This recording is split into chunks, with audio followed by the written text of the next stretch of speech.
Assalamualaikum warahmatullahi wabarakatuh.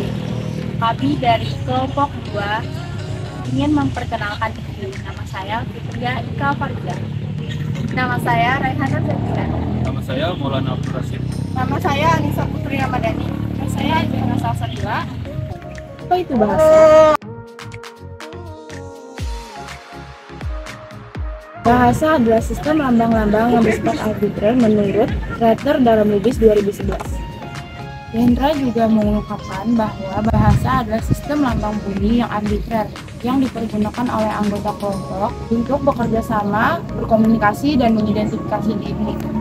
Dapat disimpulkan bahwa menurut dua pendapat tersebut, bahasa adalah sistem lambang-lambang yang arbitrer. Lalu apa sih hakikat bahasa? Jadi, hakikat bahasa adalah intisari atau dasar kenyataan sebenarnya. 1. Bahasa adalah bunyi yang dihasilkan dari alat ucap manusia. Contohnya, pita suara, lidah, dan bibir. 2. Bahasa bersifat arbiter, artinya mana suka alias tanpa alasan yang jelas. Biasanya, lambang bunyi digunakan untuk makna dan konsep sejenis binatang. 3. Bahasa memiliki makna bahkan dalam bentuk terkecil apapun, seperti kalimat, kata, dan frasa. 4. Bahasa bersifat konvensional artinya kesepakatan bersama yang harus diikuti karena hal ini memudahkan proses komunikasi dan pemahaman. Misalnya, konvensional di bidang pendidikan, bisnis, dan masyarakat. 5. Bahasa juga bersifat unik. Artinya, setiap bahasa punya ciri khas spesifik yang tidak ditemukan dalam bahasa lain. 6. Bahasa bersifat universal, walaupun setiap bahasa punya ciri khas dan keunikan masing-masing, semua bahasa juga punya satu kesamaan secara universal. Menurut Halliday, bahasa memiliki 7 fungsi.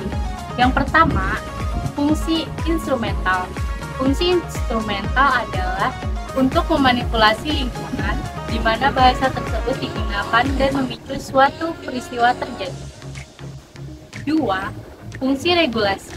Fungsi regulasi adalah penggunaan bahasa yang ditunjukkan untuk mengendalikan atau mengatur keadaan mirip dengan fungsi instrumental.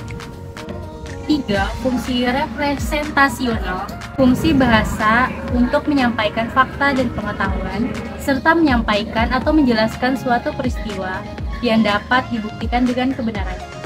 4. Fungsi interaksional. Fungsi interaksional adalah penggunaan bahasa yang menunjang keberadaan manusia, yaitu sebagai alat melakukan kontak sosial dengan orang lain. 5. Fungsi personal. Fungsi personal meliputi penerapan bahasa sebagai media untuk menggambarkan keadaan emosi atau perasaan pembicara. 6. Fungsi heuristik. Fungsi heuristik ialah fungsi bahasa yang ditujukan untuk memperoleh pengetahuan dan mempelajari lingkungan sekitar. Dan fungsi yang terakhir yaitu fungsi imajinatif. Yang dimaksud dengan fungsi imajinatif ialah penggunaan bahasa yang menciptakan hal-hal atau peristiwa fiktif atau tidak nyata. Sekian dari kelompok kami. Wassalamualaikum warahmatullahi wabarakatuh.